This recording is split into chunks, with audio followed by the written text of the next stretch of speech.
Welcome to the Fruity Knitting Podcast. I'm Andrew. And I'm Andrea. And this is episode 50, and so we're celebrating with a glass of champagne. Cheers. Cheers, dolls. I can still remember after that we released the very first episode thinking, wow, are we really going to be able to do this every 2 weeks? Yeah. And a full 2 years later, here we are. So thanks so much for coming along on the ride with us, and a special thank you to all of our amazing patrons, because without you, this show wouldn't be here. So cheers to you too. Yep. Cheers. Andrea, congratulations. I'm so proud of the work that you've done, the stuff that we've put out together under your leadership. I think it's really great. And Dales, you're here too. You're a big part of the show. I'm the mascot here on the side. Let's hope it goes on. Yes. Yeah. Okay. Well done. Cheers. Mm. Not too much drinking. Not too much. I'll never get my words out. We're just back from the Edinburgh Yarn Festival, and we have prepared a packed program for you today. We wanted to give everyone who wasn't able to attend to be there a full experience of this amazing event. And to start off with, we selected 12 vendors. We've done some very short interviews with them. Yeah. We're also going to take you on a very quick tour around the beautiful historic city of Edinburgh, where we'll show you a little bit of the social events that took place, including the Ceilidh.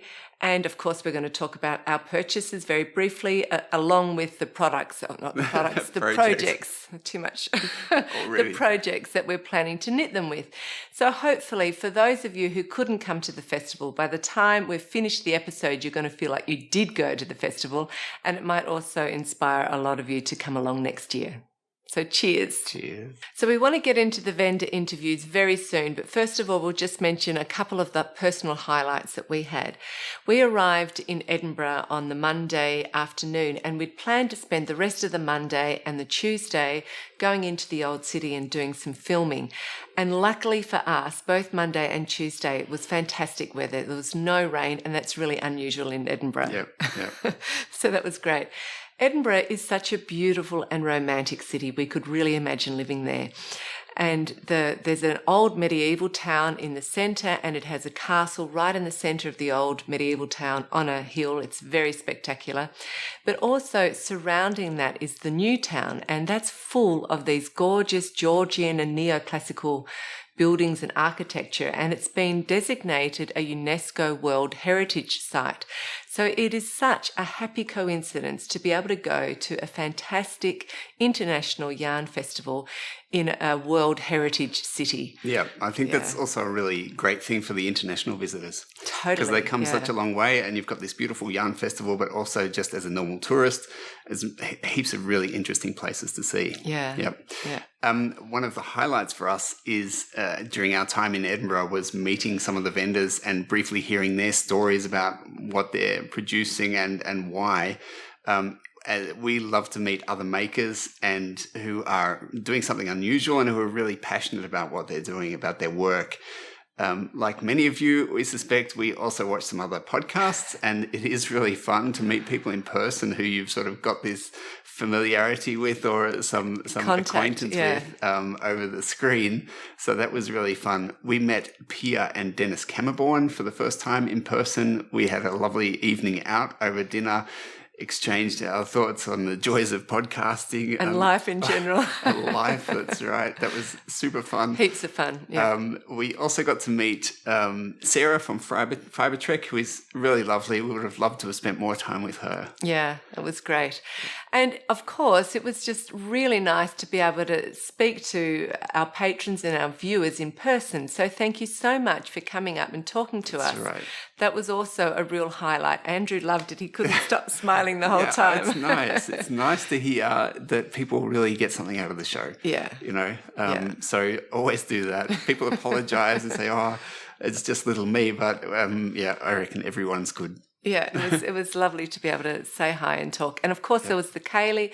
That was great. We were exhausted. I felt quite exhausted through the whole week, actually, just from all of the work, the preparing and everything. Even though a lot of it's a lot of fun, it's quite exhausting. But by the time it came to the Ceilidh, I actually danced every single dance, and I think that was because it was great to have some physical activity, as it was actually quite relaxing to get the sort of the stress or whatever of the week out. So that was a really great time too, a lot of fun. Yeah, so they were our highlights, I think. Yeah. So we're coming up to the vendor interview now, and every single vendor was worth an interview because Mika and Joe, the founders of the festival, really handpick top producers in the industry. We had actually already done a few interviews with some of the vendors already, and if you're a new viewer, you can go to our website fruityknitting.com and click on guests, and you'll see quite a long list of really great designers and other producers who we've done full feature interviews with, so you can go and check them out.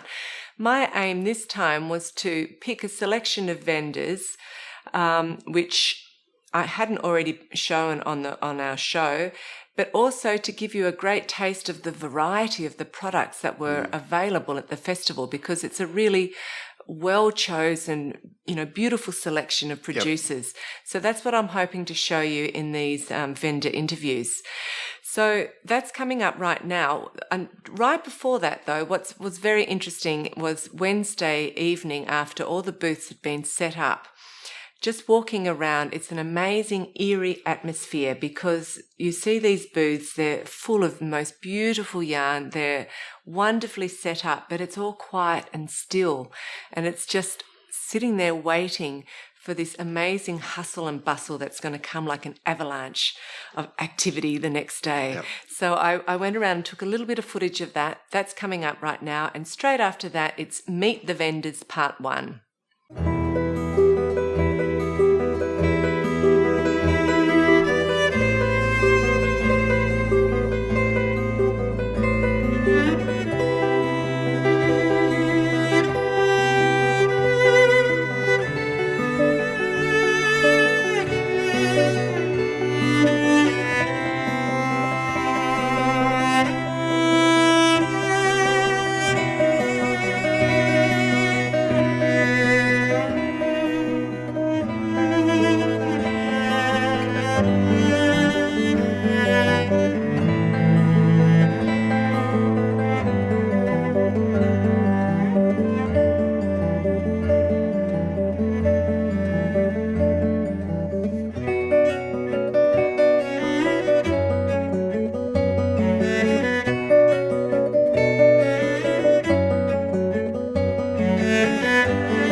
I'm here with Di Gilpin. Di is a fantastic UK designer.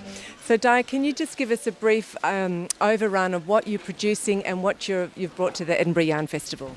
Yeah, well, we're really excited because it's one of our favourite shows, and we brought all our Lalland lambswool, which we make in Scotland, in some new colours and new designs, including our favourite, the Grania jacket, which is 2 colours knitted together with a drop stitch cable. It's a fantastic knit, all in one piece, so it's a real favourite. And we've also brought some new yarn, which we've made this year with Uist wool and with a local yarn producer in Fife, where my studio is, and we've added 20% cashmere and made this delightful, fluffy, gorgeous yarn. It's over here, and we've called it Sorsha, which is Gaelic for freedom. I just love the idea of making something that's completely Scottish, but with that little bit of luxury, with a handle and the feel, so it's got a lovely drape and kind of squishiness. I've also got a real favourite here, which is the Coda jacket, which it's taken me 3 years to make this. And lots of people saw the original, which was made in cashmere, for a fashion collection, and they've been desperate for me to make it as a pattern and as a kit, so they can buy it and make it themselves. It's a beautiful vintage feel, but with a really classic shape. using Fair Isle techniques, Fair Isle knit and weave as well. And the fit, which is really what our company does so well, is what makes the garment so really special. It looks stunning. It's really beautiful. And is this yarn from the Uist wool or no? And lamb's wool, which is made very close to where my studio is. And we've got 20 colours now in the yarn, including the beautiful heart and this brand new driftwood, which is just this soft brown. It's so sweet, it's really lovely. The other new design, which we're really excited about, is the Geo yoke sweater. And I originally designed this for Shetland Wool Week last year for the fashion show. And people loved it so much that I decided to make it into a pattern. So it's my take on Fair Isle. So it's got the OXO pattern made in cables rather than in colour work. And it just gives it like a beautiful textured shawl look to the neck. But I've also used your classic Fair Isle 1-on-1 Fair Isle stitches just to frame it and then change the colours through the pattern so you get this lovely variegated look. And it's in the lovely new driftwood colour, which we really like. It's seamlessly knitted and yeah, it's a real favourite. It looks gorgeous, really stunning. Okay, thank you so much, Di. Very much. That's great. Thanks. I'm here with Amanda. Amanda's come all the way from Vermont. So Amanda, tell us, what are you producing and what are you offering at the Edinburgh Yarn Festival? So we raised 3 breeds, 2 long wool breeds, Romneys and Lincolns, and then a fine wool breed, CBM Romeldale. And Lincolns and CBMs are a rare breed, so we're very interested in promoting those breeds and making sure that the variation in genetics continues, and so that we have these breeds around for a long time.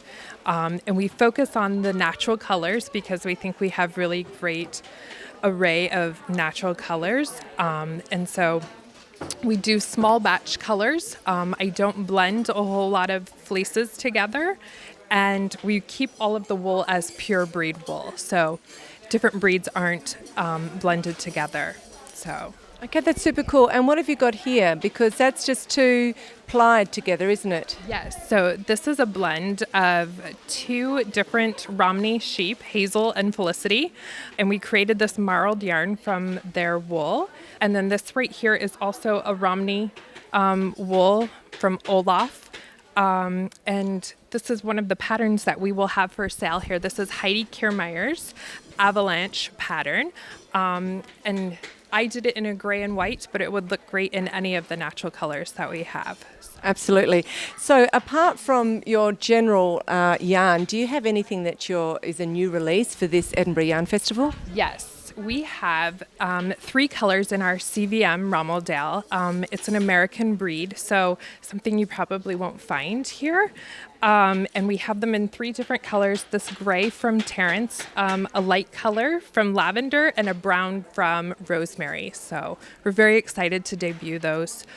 This is actually our first batch of wool from that breed of sheep, so we're super excited to see what people think. Okay, so this is your first time as a vendor at the Edinburgh Yarn Festival. Are there any other vendors or products here that you're really dying to check out?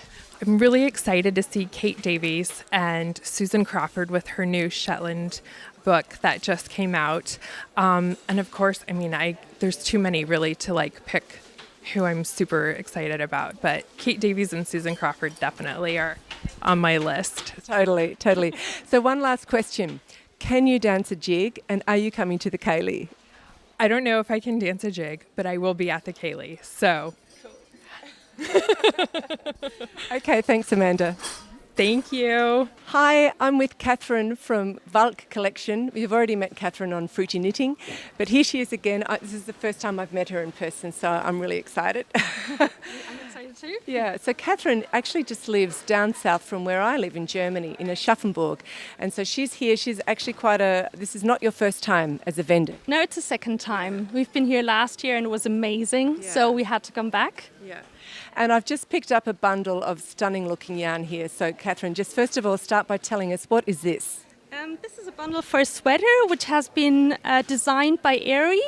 She's a Japanese designer and she does really lovely designs. And this one is a sweater with a contrast yoke, which we think is perfect to show different yarn colors. It combines our Lux sock base, and the contrast color is knitted with kid mohair lace, which is just perfect with the woven stitch. And you've got a whole lot of mini skeins here. Is that something new? Yes, we brought the mini skeins the first time with us because we just think it's perfect to highlight any knitted items. You can use it for stripes or even to add colourful border to shawls. And what are you wearing? I'm wearing the Stephen West Marred Maniac sweater, which is just finished in time for Edinburgh Yarn Festival. It's got just do a little twirl. Yeah. And back again. Do it. And we brought many yarns over here. It's knitted with cottage merino, which is one of my favorite yarn bases, and there are just plenty of colours to choose from. So just one more question, because Catherine's still got to set up her booth. This isn't your first time at Edinburgh Yarn Festival, but what's really special for you about the Edinburgh Yarn Festival? Oh, the best thing are the organisers. They're doing such a great job, and you just come here, set up your booth, and everything else is already set up. So it's really just a fun festival. And is there any other vendor or product here that you want to check out, you're excited to check out? Oh yeah, we're just, we really love the Little Grey Sheep, and we do love Annetta's bags. She's from Pink Hazel Bags. And there's so many people, we just can't name them all, but it's a great festival for everyone. And can you dance a jig? And are you coming to the Ceilidh? Oh, it's our first time. We missed it last year, so we're fortunate to have got tickets this year, and we just can't wait, but I've never done it before. So we're really excited. I'm here now with Ange from Weft Blowen. And just start off by telling us what you're producing in general and what you're bringing or offering to the Edinburgh Yarn Festival. Okay, I am a weaver and I create weather-inspired hand-woven textiles like the cowl and the cardigan that I'm wearing here. We also sell weaving looms and spinning wheels by Shacked and Louette, and we also teach classes in weaving and spinning too. So it's a full circle weaving studio is what we do. So we kind of want to make people access weaving and spinning in any way that they can. So whether it's buying something or having a go themselves. Okay.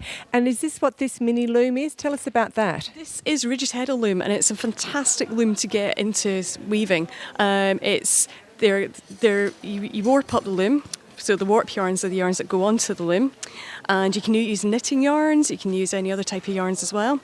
And then it works by just lifting up this piece here called the rigid heddle. So when it's in the up position, one set of threads are up, and you put the shuttle through, and then just beat it down, and you go into the down position, and then the alternating set of threads are up now, so you just put the shuttle through, and then just beat again. And that then creates cloth. And from cloth, you can make anything. So you can make anything from cowls, cardigans, to blankets, to cushions, to clouds, to, anything you want. So is this like a really good beginner loom? Yeah, yes, this is designed for beginners and to get into weaving. So it's very easy and simple to get set up and get going. You can get it warped in about an hour, and then you can weave a scarf quite easily in an evening. And you're wearing some pretty stunning stuff. So tell us a little bit about your neck cowl and then your sort of cardigan, isn't it? Yes. So the cowl is, this is actually my EYF purchase from last year. It's Brooklyn Tweed Arbor Yarns, and it's a one-piece scarf. So it's woven in one circular piece. So cool. So it doesn't blow away, which is really good where we live in the west coast of Scotland. And then the cardigan here is inspired by sunsets over Arran. So it's made with pure Shetland wool from Jameson's of Shetland, and it is just really nice, easy and comfy to wear. So it's really gorgeous. So we have to take some close-ups of this. This is really beautiful. Okay, cool. You've also got some spinning wheels around as well. So is that for people to have a go at spinning? Yes, so we have wheels for the complete beginner right the way up to the seasoned spinner as well. So we're here to help. We've got all the wheels here that Louette and Shack do, so people can get a try of those, because it's hard trying to decide which wheel you want to go for, so we try and make it as easy as possible for people. Okay, so this is the shuttle, which has the weft yarn on it. So you pass the weft yarn through the area here called the shed between the warp yarns, and then pull it through, and then you bring the beater forward, the rigid heddle forward, and then down, and then you just pass it back again. So as it's going through each time, it's interlocking the threads in, which then keeps them to stay together and creates the hand-woven cloth. So it's very simple and very easy to do. A lot of people kind of get a bit scared thinking it looks really complicated. It isn't. It's very, very easy. If you wanted to cut the material, what would you do? You've woven yourself a nice little section, but say you want to cut it. What happens? So what you would do is you can do a couple of things. If you've got a sewing machine or an overlocker, you can zigzag stitch along the cut line where you want to go on either side, and that will hold it. You can use free checker bonder web as well on the back of it. That'll hold it together. So it's a good way to then make clothing as well. So you can cut out patterns and you can cut out sort of different shapes to do it that way around. Grace, just start off by telling us, what are you producing in general and what have you brought to the Edinburgh Yarn Festival? Okay, well, I offer a really unusual range of textile-based goods. My background is in working in craft galleries, so I work with lots of individuals who make things for me, or I source things that are a bit unusual, really high quality, kind of heirlooms of the future, really. So I work with different makers, and I've brought some new items here today that we can talk about if you like. Yeah, sure. Have you got something that you're really particularly excited about showing at the Edinburgh Yarn Festival? A few things I'm excited about. I've been working with an artist from the Netherlands, and she's called Vitek Opmia. I think that's how you pronounce it. And she is an artist, really. She carves wood that she finds in local forests that she forages, and she makes beautiful hooks, crochet hooks. But the real kind of beautiful pieces that she makes are needles. That's stunning. So these are actually carved from hawthorn and blackthorn, and they're obviously quite chunky. But you could use them for knitwear. And she does a sharp version, and she also does blunt ones. But I love these. Every piece has its own character because obviously every piece of wood is different, and she really seems to bring that out in her pieces that she creates. So I'm really excited to bring those today. This is one of my kind of signature products that I've been making in collaboration with a local wood turner. So we've been making these for about 3 or 4 years, and they've got sold all over the world. I send them everywhere. They're beautifully turned wood bases by Hugh Leishman, and then he passes the bases on to me, and I use local wool from a mill, tweed offcuts, so it's kind of their waste material, and they're stuffed with wool that I wash and card myself. It's quite a laborious process, but I really like making them because everyone, again, is different, and I can make them to order for different customers. So I've got a few of those to bring here, and this is a new product. Sometimes I work with small companies, so these are some new mugs which take a design by Jan Brewerton, who's an artist based in Devon, but she also knits and sews, and she's produced some themed prints based around that. So this is from a lino cut called Garter Stitch, as you can see. And I've worked with Jan, so we've worked with Heraldic Pottery, who are based in the traditional pottery area of Stoke-on-Trent in England. And they've made the mugs, and every one is screen printed and hand-applied transfers. They're all made in their factory. So it's really important to me to source products where I know where they've come from, and to support local industries where I can. And down here is a whole lot of gorgeous buttons. So tell us a bit about the buttons. Okay, well, these buttons here are all made in England by a small company who just make buttons. And they're all different kind of glazes, and some of them are based around things like the willow pattern, like these ones. There's some William Morris designs. They're really popular. I sell lots of these because I think people make a beautiful piece of knitwear. They want some beautiful buttons to show it off. And then I also have these are some new ones by Arrow Mountain, and she's actually from Australia. Okay. I've long admired her work. She has a beautiful aesthetic. She does lots of sewing. I also do quite a bit of sewing. So it's the first time that I've brought these here, and I think they'll be really popular. And she does these lovely little handmade tags as well. I can see this is going to be a really popular store. This is stunning. Let's hope so. Yeah. Okay. Well, thank you so much. And one last question. Can you dance a jig, and are you coming to the K-League? Oh, no. I used to live in Scotland, so I have done it in the past, but I'm not coming. I think a lot of the vendors really enjoy the event, but it's quite exhausting. Absolutely. So I can understand. I think a sit down and a glass of wine will be in order. Yeah. So I've just grabbed Penelope and Stephen, and they're going to quickly tell us they've come over from Amsterdam. And so just start off by telling us what you've brought over for the Yarn Festival. We brought all of the yarns. It'd be great to say that we brought this from the shop, but we're basically popping up a whole new shop, especially for the show. So our shop's still open this week. But yeah, we brought tons of hand-dyed, especially hand-dyed yarns, mostly from Europe. Cool. And is there something really special or a new release or something that you'd like to show? Well, we have a lot of show colors, and I've got some of them in my pocket here. We did 2 of them with Ushatita that are named after Joe and Mika, the organizers of the show. So we have Mika's Ocean and Joe's Garden, and those are really special and beautiful, and we have just piles of them over here. Hedgehog Fiber just did one with us called the Kaylee, which is, we think, really pretty adorable, and it's just earthy brown kind of color. Besides that, we have some shop specials and things like that, but they're all on the table in the front, so they're front and center, really easily visible. So super cool. Okay, so Stephen, you come from a dancing background. Yes. Can you dance a jig? And do you know the difference between a jig and a reel? Yes. No, I have no idea. I don't know any of the social dancing or we're going to the Kaylee, which is one of the most amazing things that they do. I always tell everyone this is one of my favorite festivals because it's such an amazingly well organized and finely curated, inspiring festival, and they host a dance. Like, what other yarn event hosts a dance? So I'll be dancing that night. But I've sunken into the yarn world, and I prefer that. Yeah. Well, I think for those who are interested, I think a jig is 3, and a reel is a time of 4. Oh, okay.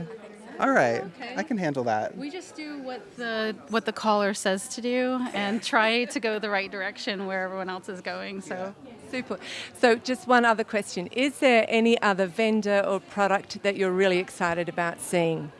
Yeah. Yes, La Bien-Aimée is one of our favorites, and we do carry her in our shop, but here she is all on her own, and also Ching Fibers is here all on their own. So those are 2 of our very favorite ones that we also carry in our shop, so we're happy to see them with their entire whole booth. So those are my favorites. I don't know about you. It's a real treat to be at festivals like this because what you see online or in shops is like a mini version or amount of what an artist or dyer is all about. So here you get to see all the colors. So I'm excited for Walk Collection. She brought her mohair here, and from Germany, and Ching Fiber from London came up, and she's newer on the scene a couple years, and we just did a kit pattern called Chevron Shenanigans with her. So we brought that design here. So we'll be helping people pick out their color palettes for that. So yeah, a lot of really, really amazing people are here in their booths. So we're going to get a huge percentage of inspiration. Super. Well, thank you so much. So let's get a little fruity knitting and Stephen and Penelope photo. Welcome back. I hope you had fun watching that. It was a lot of fun to do. So we're going to show you now our purchases at the festival. And as you can see here, there is a predictable theme happening. Certain tendency there, Giles. There is. Yeah. I do try to deviate, but it doesn't happen. So the first thing I was looking for was I'm planning to knit Nora Gon's Geiger cardigan, which came out in the Brooklyn Tweed 2018 collection. Here's a picture of it here. It's a beautiful design. It uses the yarn arbor. I've never used Brooklyn Tweed yarn before, and I hadn't used the arbor either, obviously. So I was really hoping that it would be sold at the Edinburgh Yarn Festival, but surprisingly nobody had this yarn there. So I had to look for a substitute, and because this design is really quite complex, both the stitch gauge, the stitch count and the row count are of equal importance. So I did find this yarn here, which is a totally beautiful yarn from John Arbon called Devonia, and I was really hoping that this would work. So I bought 100 gram skein, took it home and swatched with it on the Thursday night. This is my swatch. It's an absolutely stunning colour. There's a lot of beautiful colours, a beautiful yarn.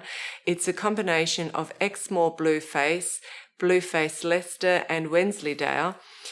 Unfortunately, obviously I can get my stitch count by just going up and down needle sizes, but the row gauge was right off. So it's a crying shame that I can't use this yarn because I'm in love with it.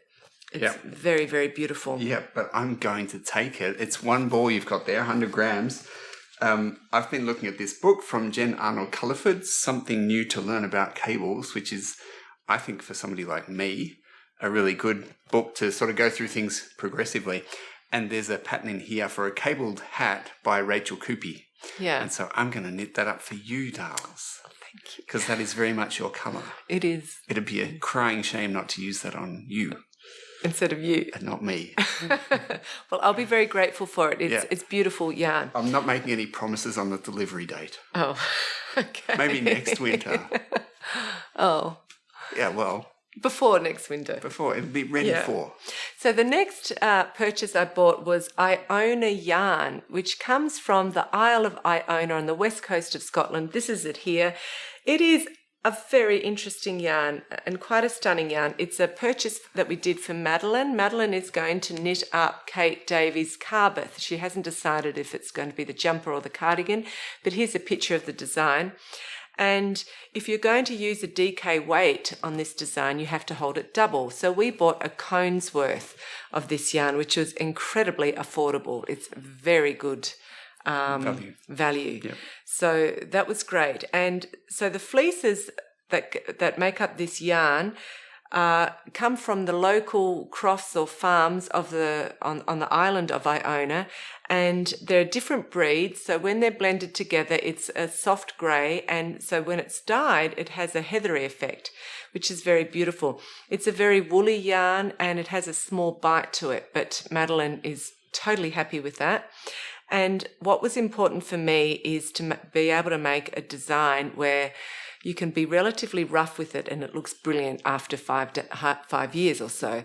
Yep. And the owner there was wearing a jumper made up on it, and I gave his jumper a bit of a rub, and he said he'd been wearing it for, quite a few years, and it was looking great, looking new, which is the kind of yarn I love for everyday garments. And so I was very impressed with that.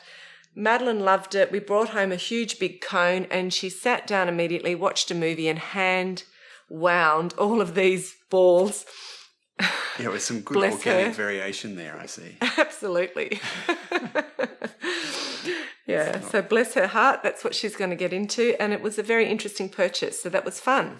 Yeah. And then I bought my first ever skein of speckled yarn. Andrea. Yes. you daring rebel. Yeah. Okay, so it's a merino cashmere nylon blend. It's called Wildflowers, and it's from the Plucky Knitter. It's a very beautiful skein. I haven't been a big fan of speckled yarn in the past, and mainly that's because I always thought it looked so much better in the skein than when you actually knitted it up. But I've been really inspired by the way Caitlin Hunter uses speckled yarn just as a design feature. So she inspired me with this. I bought this, and then I bought 3 skeins of this beautiful duck egg kind of blue colour from Eden Cottage Yarns. I've paired it up with that. Let's see if I can manage it. Whoopsie. And I'm going to knit a zweig. And I'd like my zweig to be quite a delicate,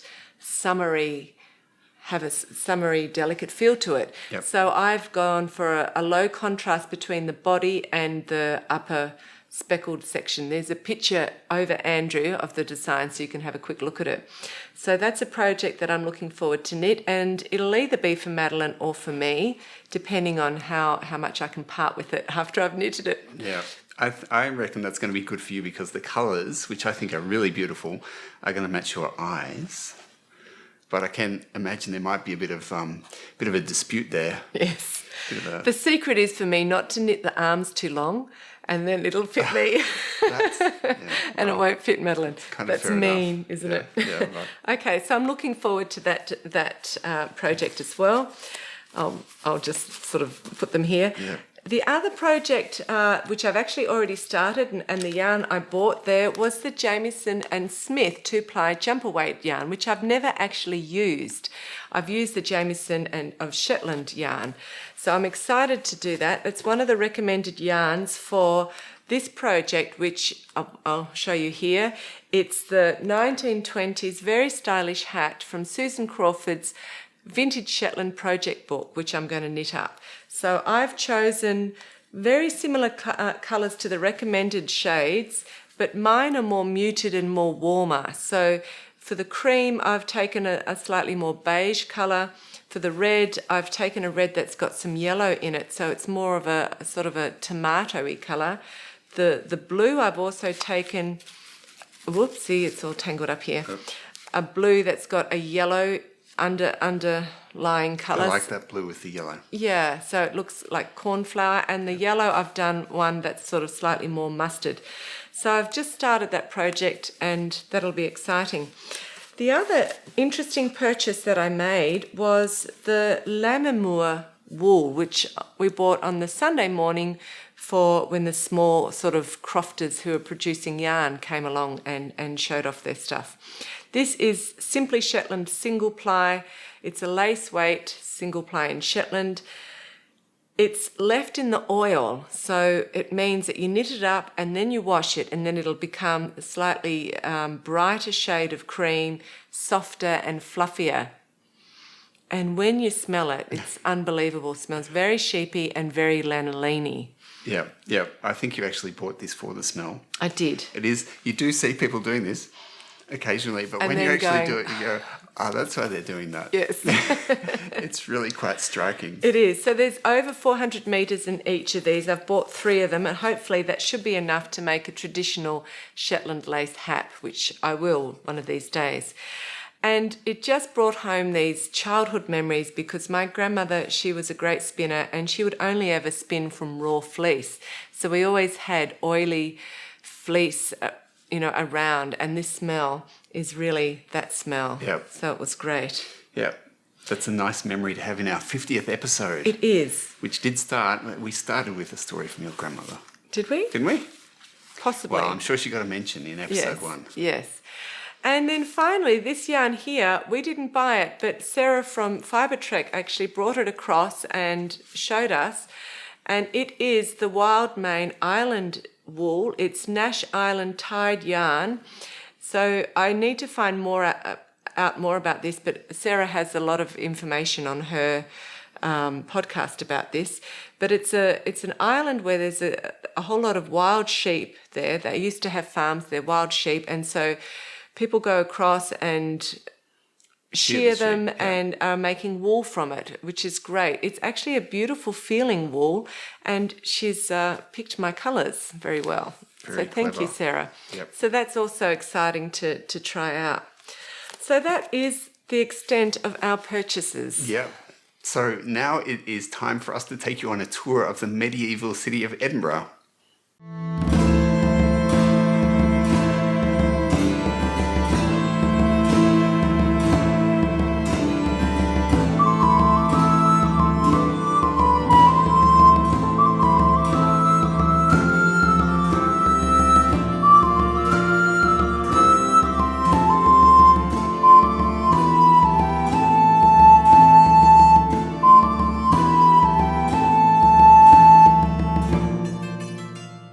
Andrew and I thought we'd take you with us as we explore around some of the interesting nooks and crannies of the old town in Edinburgh. So we started in the central high street, which leads up to the castle.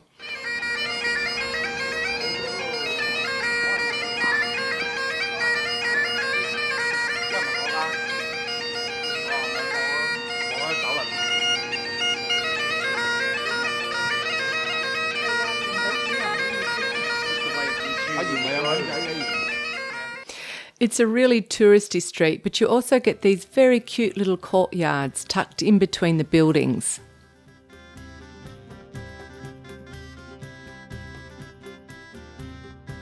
This one is Riddle's Court, and the building we're walking under now was added in 1726.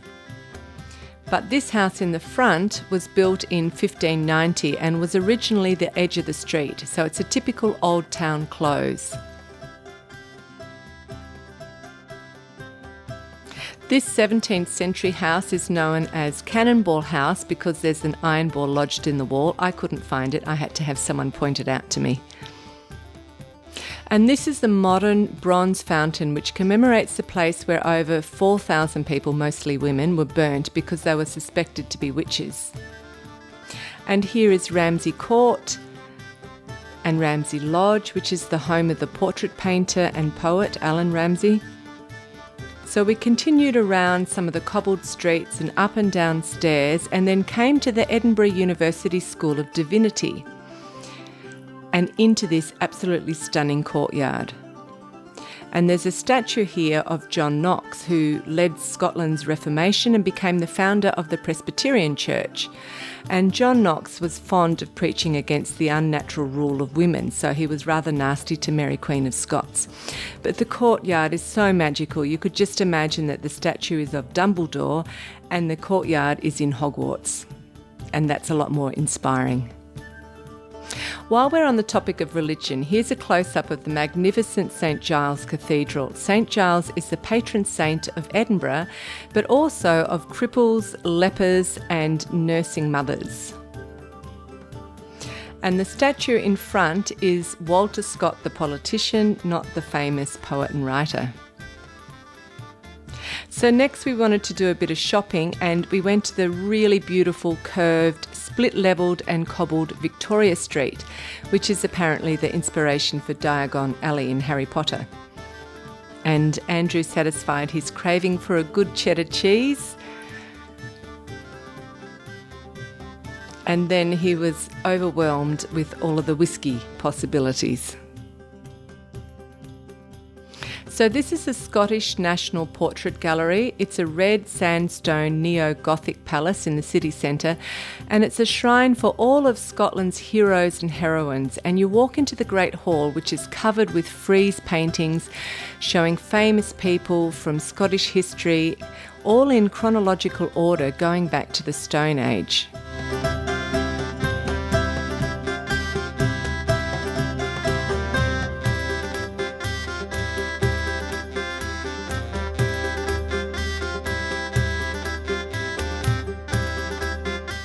We've left the castle to the last grand finale. It's such an impressive castle right in the middle of the city, and it sits on an extinct volcano, and the black rock underneath the castle is a form of basalt. And the first royal castle is supposed to date back to the 12th century, but since the 17th century it was mainly used as military barracks. We didn't have time to take a tour inside, so we cheated a little bit.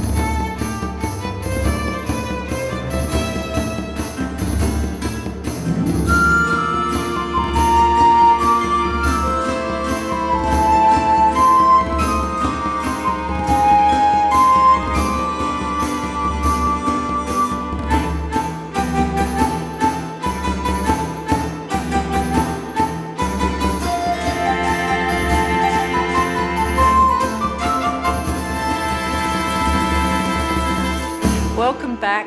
Hope you enjoyed that.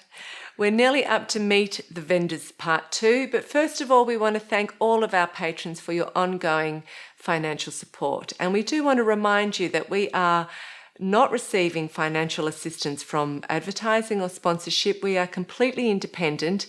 Producing the content of this show is our product and my full-time work. So we ask you that if you're watching our show regularly and you're finding it valuable, to please contribute by becoming a patron. Thank you. So we have got some more great interviews coming up, but beforehand we've got a couple of minutes of footage that we took of the social events at the festival, which is really fun. And keep watching at the end of the interviews because we took some footage of the ceilidh, and if you were dancing, you might just spot yourself. Yeah, if you were there, you can spot yourself. If you weren't there, check out who you can see and recognise. Yeah. Yeah. And I've just remembered there was one other purchase that I made while we were at Edinburgh, and that is my woolen kilt, which I'm wearing now. So I'm going to stand up and show it to you. Give us a look, dolls. Looking beautiful as ever. And we have to say, it wasn't the only kilt that was tried on. No. We were looking for one for Madeline, but I was also seen in a kilt. Yes, Andrew tried one on and he has promised to buy one. Yeah, as long as you say nice things about my legs, dolls. That's the concern. Okay. Anyway, thank you for being with us today in our episode number 50 and all the episodes beforehand that you've joined us in. And we'll see you in 2 weeks. Yeah, thanks for being with us. Bye. Bye. We're in the podcaster lounge, which did look a bit like a nightclub with all the sparkling lights behind, but it was a lot of fun to see all the podcasters out of their living rooms and interacting together. So I'm going to try to point them out to you. First off, I'm talking to John from the Beardy Chill. And here's Anna from Dunkelgrün in the brown jumper. And the wonderful King of Camabornia, Dennis. So this is Claire from the online shop, The Woolly Thistle. And of course Debbie and Amy, the periscoping sisters. And it was really lovely to get to meet Melissa and Lisa from Espace Tricot. Here's a bunch of Caitlin Hunter fans. So going from right is Emily from Arctic Knitting, Ellie from Skein-Deer, Amy from Stranded Podcast, and here's Kristen from Woolenvine and Helen from Curious Handmade. And that's Christy Glass Knits. And here's the wonderful Susan Crawford looking totally gorgeous with her beautiful daughter Charlie, who also models the knitwear in her latest book. Friday evening there was a podcaster lock-in where we all hung out until the Kaylee started, so I'll try to point out a few more podcasters. That was Fibre Tales, and then Maria from Ninja Chickens, Kate from Hawthorne Cottage Craft, and Grace from Babel's Travelling Yarns.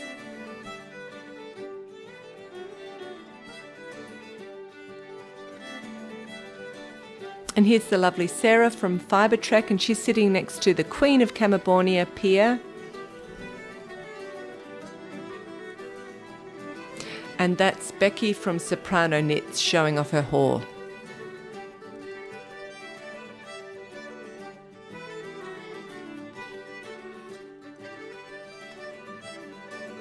So over in this corner we have Nathan the Sockmatician sitting with Tom of Holland and Anne Shane from Mason Dixon Knitting, and it was really cool to get to say hello to Anne. And here's the lovely Marceline from Hay Brownberry.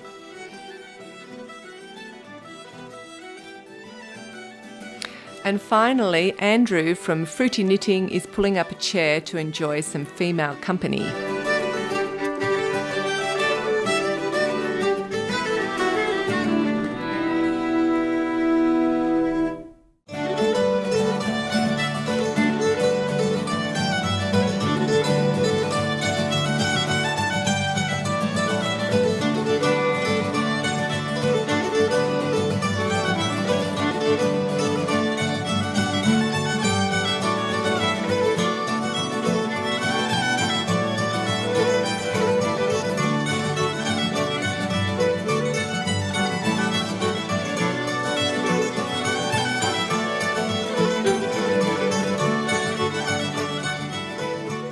I'm talking to Toby here. Toby is from Knockando Woolen Mill, and that is on the west side or east side of Scotland? Northeast side of Scotland, yeah, northeast. Yeah. Okay, cool. So, Toby, just tell us what are you producing in general, and what have you brought along to the Edinburgh Yarn Festival? Okay, well, the mill at Knockando has been weaving and producing knitting yarns for over 200 years, unbroken. In fact, it's never really fallen into disrepair. It's really the last remaining district woolen mill in Scotland, if you like, the last of the mainland district mills. So, as well as the weaving side of things, we've got some of our blankets up here as well. The knitting yarn has always been a staple for the mill itself, providing for local farms. So the wool would come direct, after shearing from the local farms, it would come to us and then go back to them in the form of knitting yarns. And we've been trying to go back to tradition, if you like, really. So the one thing we're particularly pleased to be launching here is this North Country Cheviot yarn, which we've got here. This is the double knitting, the DK yarn, and this is an example in the jumper here. And it comes from Dalraki Farm, which is about 12 miles away from the mill itself. So we couldn't get much more local, really. Trying to keep it all in the same area. It's stunning. So does your mill do worsted or woolen spun? It's all woolen, actually, for us. Yeah, the machinery we're using, which is the really special part, is all Victorian.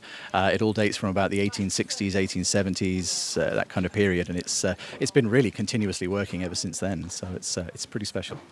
I've just grabbed a few skeins off his shelf because I thought they looked pretty spectacular. And you were saying that these are hand dyed. So tell us about it. Yeah, absolutely. We're trying to go back to that tradition of hand dyeing in that particular part of Scotland again. So we're using natural plant extracts for these. For the blue, we're using a woad extract. The Picts and the early Scots used it for all kinds of things, dyeing yarn and war paints and all sorts. So I'm particularly fond of the blue myself. We've got weld is the plant used for the yellows, and the orange is an interesting one because we had to dye a very light yellow from the weld again, and then over dye with madder root. Which we do grow some in the garden at the mill as well, so we can use that, but we don't grow enough to harvest enough to do the dye. So an extract is much simpler.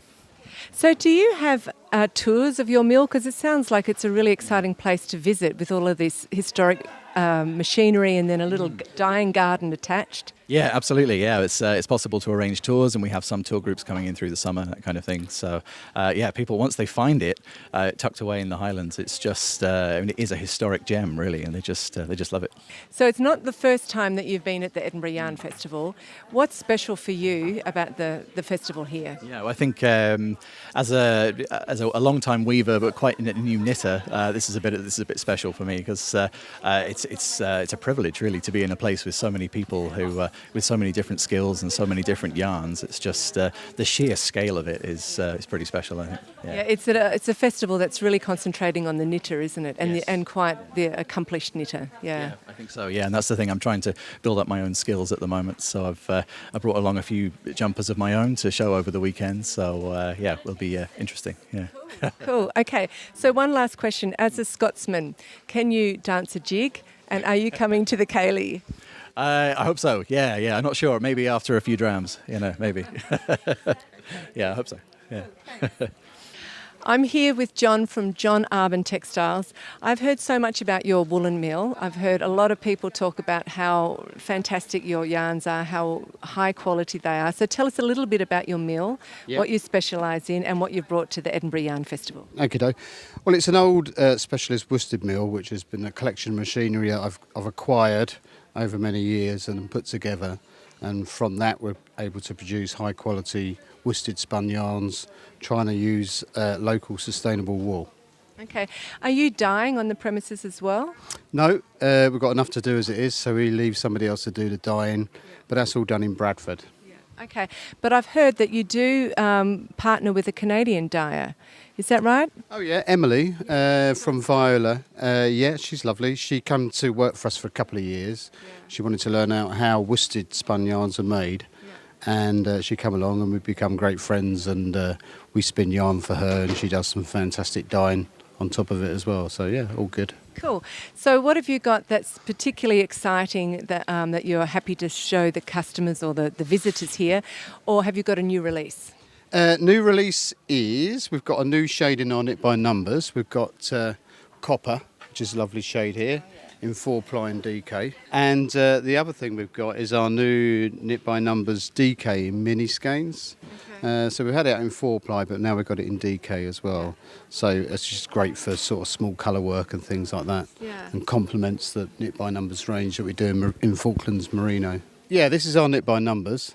So the idea behind this was trying to create a Pantone range of shades, and they start in one solid tone and graduate down and get lighter. So the idea being that if you're freestyle knitting, then you can come and select the exact colour you want. So. And you also do tops, so show us those. Hand spinners, tops and felters. So with our worsted machinery, we're able to produce lots of different ranges of tops using lots of different fibres, trying to get the different qualities out into the tops. So we'd add things like silk in there, or this one's actually got silk, merino and corridale. Beautiful. Yeah, and we dye the tops, and then we get the tops dyed, and then we blend the colours together. This is our Devonia range, which we released last year, and this is using our local Exmoor Blueface, local Blueface Leicester and local Wensleydale, all from Exmoor. Hence we call it Devonia, from the area we are in. And it's blended, the tops are dyed and then it's blended, so you get a lovely melange effect in the yarn. And we do that in 4-ply and DK, so that's a great yarn. Yeah, I love that one. Now, I've heard that you and Juliet love dancing, so Right. I want to know... Start dancing now.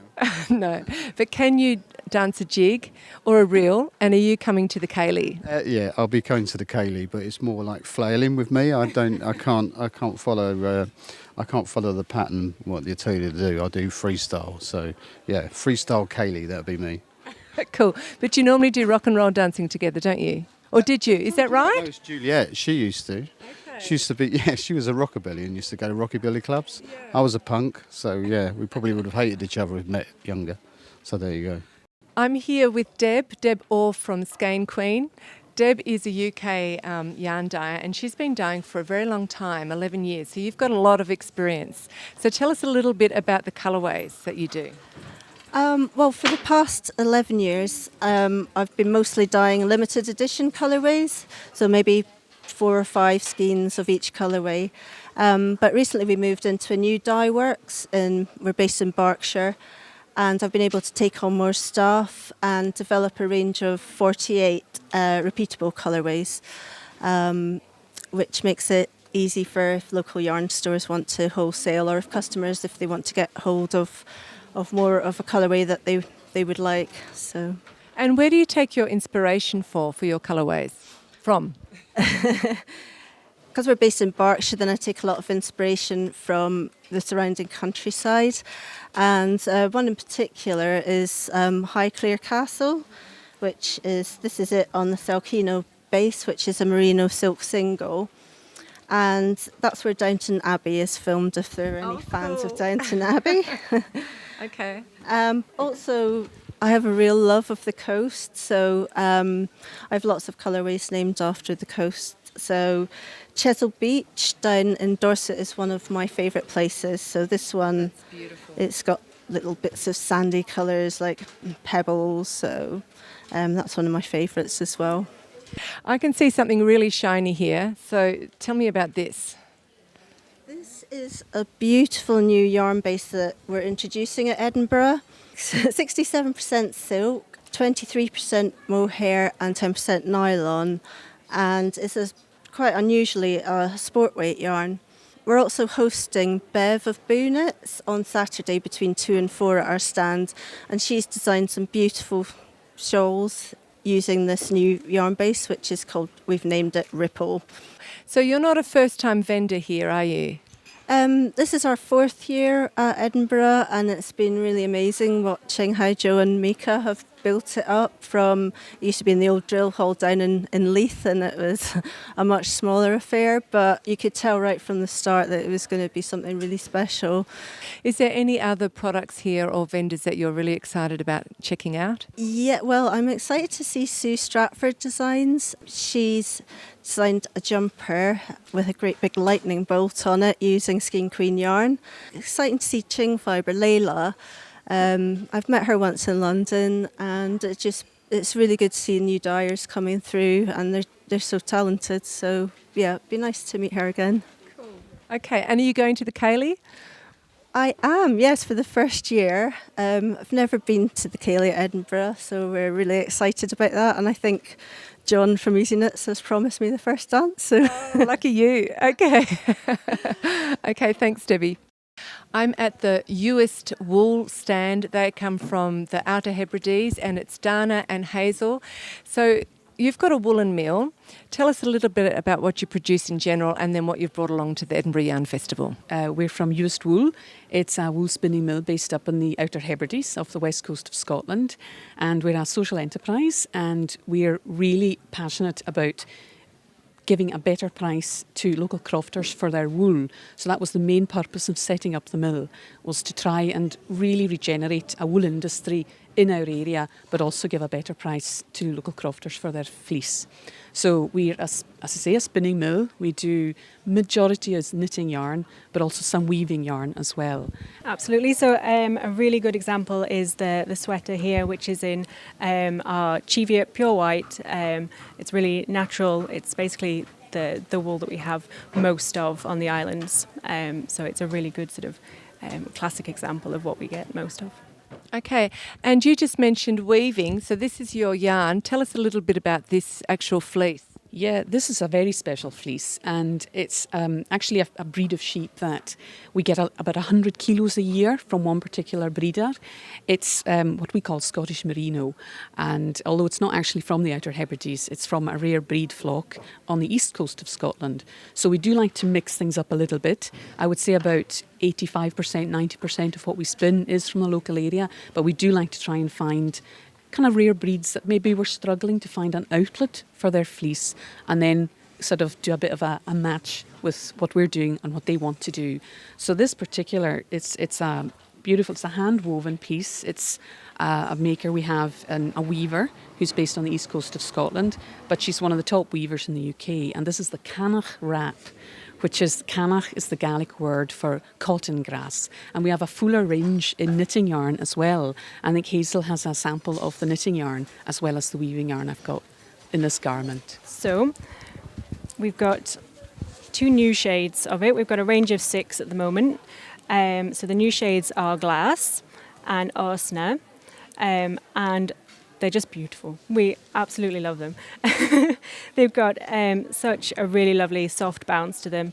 And then because of our old machinery and the way that it sort of matches with the really fine fibre, we get these lovely little neps in them, a sort of nice bit of detail in there that's just a bit more unusual. So it just comes out as a really fantastic yarn and something really special. We never spin large quantities, so it's always pretty limited edition. We'll probably sell out of it in Edinburgh. Hopefully we'll have a bit left, but yeah, it's lovely stuff. And it's all natural shades, isn't it? Absolutely. We blend different colour and usually different breeds, especially in the tonal range behind us, the core range. So we blend dark breeds like Svartbless or the local breed Hebridean with the white breeds like Cheviot to get the whole range of different greys. And what are you wearing? It's a Kate Davies, but what have you made it out of? So I've made this out of the Sheehan, lovely dark one on the top, which is Svartbless Cheviot mix, and out of She, which I have here, 'cause it's at the bottom So shelf. held double. Yes, held double, 2 different colours to make the lovely mall. Yeah. Okay, well, thank you very much. It's stunning, stunning yarn, and I think a lot of people are going to be really interested in it because it is so locally produced and so breed specific too, isn't it? Definitely, yeah. Oh, thank you very much. It's been nice to speak to you. I'm here with Amy from La Bien Aimée, and she's got a stunning collection of yarns here. So, Amy, tell us, what have you brought to the Edinburgh Yarn Festival? Well, we've brought with us 3 bases. We have our new Merino Sport base. There's a couple of examples here. And we have our Merino Iran, which is a heavyweight yarn, and our popular Merino Singles base as well. So this is Andrea Mowry's new cardigan, Rose cardigan, that's going to be releasing tomorrow. And I've knitted in Patagonia. I've knitted in one color. She originally knitted in a fade. I've got my fade swatches here.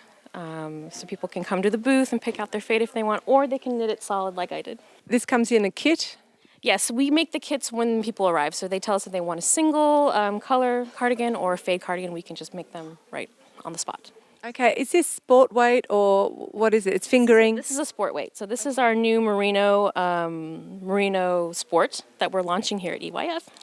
Tell me a little bit about this cardigan, because so this is another cardigan that we're launching by the designer Catherine Schneider. So she's from Germany, and she designed I talked with her and I asked her to make me a really easy to wear cardigan that I could just throw on with all my outfits and that everybody wants to wear every day. And so she did this in this lovely color called Winterfell, and the cardigan is called Winterfell cardigan by Catherine Schneider. gorgeous.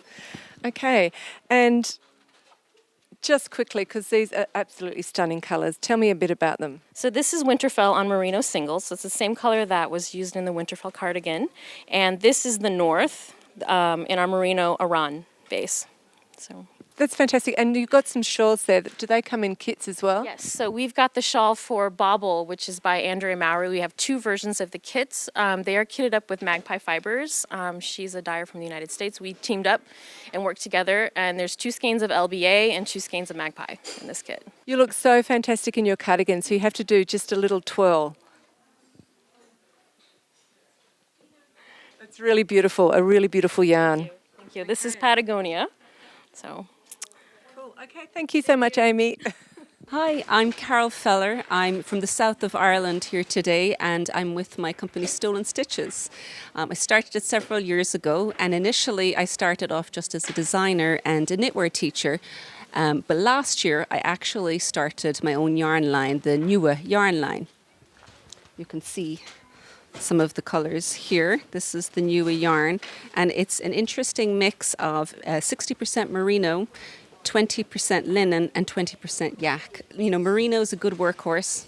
Linen is actually lovely because it gives it just, you can see the actual tweedy effect is because the linen takes the dye differently, and then the yak gives it a real softness. It's like it's a much cheaper version of cashmere, but it's got the same softness that you'll get from cashmere. So I'm really, really happy with the blend. And it's a sports weight, which you don't get very often in Europe. And it tends to be a weight of yarn that I use a lot because I mainly design sweaters, and it's a nice one between fingering weight, which takes too long, and a DK, which can sometimes be a bit heavy. So last year I designed the first Nua collection of patterns to go with the yarn. And this year, this autumn, I've just done this one, the Nua Volume 2. And I'll actually have all of the samples at the show here for people to see, and we can take them down and try on or whatever they want to do with it. And this garment that you're wearing now, is that from this collection or an older one? No, this is actually, like specifically for Edinburgh Yarn Festival this year, I designed several patterns that were new in the last couple of weeks that are for the show, and I've put together in kits. So this one is called Coiled Magenta, and it uses two colours. You've got your pink, which is Cafe Flamingo, which is one of the new colours this year, and the other one is Kitten Fluff. And you can probably see here that it's like back and forth in a series of short row triangles, and it's same thing on the other side, and then you've got reversed helical stripes. So it's like none of the techniques are very hard, but it makes a very interesting pattern. And there's a couple of other patterns that I've put together for the show as well that you can see up over here. This one here is in Vivacious 4-ply, which I've got a Citrus Dream is the name of the cardigan. Very straightforward, simple cardigan that is kind of designed that you can throw over everything. And so I've got a couple of fun colours in it. We've got, a nice bright plum. Sunshine is the name of this colour, and then a few basics as well. And the other pattern here is called Rustler. And again, we'll have some more kits for that. It was originally in a different yarn, but I got it reknit in this one. So I love the colours, how they worked out together. So it seemed like a good show one together. But I mean, this is my first year here. As I said, last year I came introducing Nua yarn, but I'd actually been here previously for 2 other years, but as a teacher originally. But once the yarn launched, it seemed like a really good opportunity to apply for a stand here as well. But I love it because it's like, I get to meet all of the other yarnies here. I get to meet designers. I get to have friends. It's just like a social overload, basically. And most importantly as well, I get to have my own fix of stands here because I won't have much time, but I do so many cardigans and garments that I just love buttons. So Textile Garden around the corner here, I'll have to make a stop at before the weekend's over. So that'll be my go-to stop before I finish. So you're Irish, so you must be able to jig. Are you going to the Ceilidh? I am going to the Ceilidh, but usually my feet are so tired that I rarely actually get up and do more than a single dance. But I did, because we have Ceilidhs in Ireland as well. And I would have, you always learn Irish dancing in school, so I have and do know it. And there's certain similarities with the Scottish Irish dancing, but they're not exactly the same. Yes, the arms are very straight in Irish, aren't they? Lots of leg work. Yeah, exactly. Unless you happen to, be on, what's the big show? Oh, I've forgotten it. River Dance, is it? The one. I'm tired. My brain's gone. Yeah, River Dance is slightly different, but it's probably the best known, I think, of the Irish dancing, but very similar. Well, thanks, Carol. That's been really cool. That's a really great overview, and you've got stunning stuff here and lots of kits. Yeah, which I think it's kind of nice in the show because you get to go away with something complete that you can actually make when you go home, So.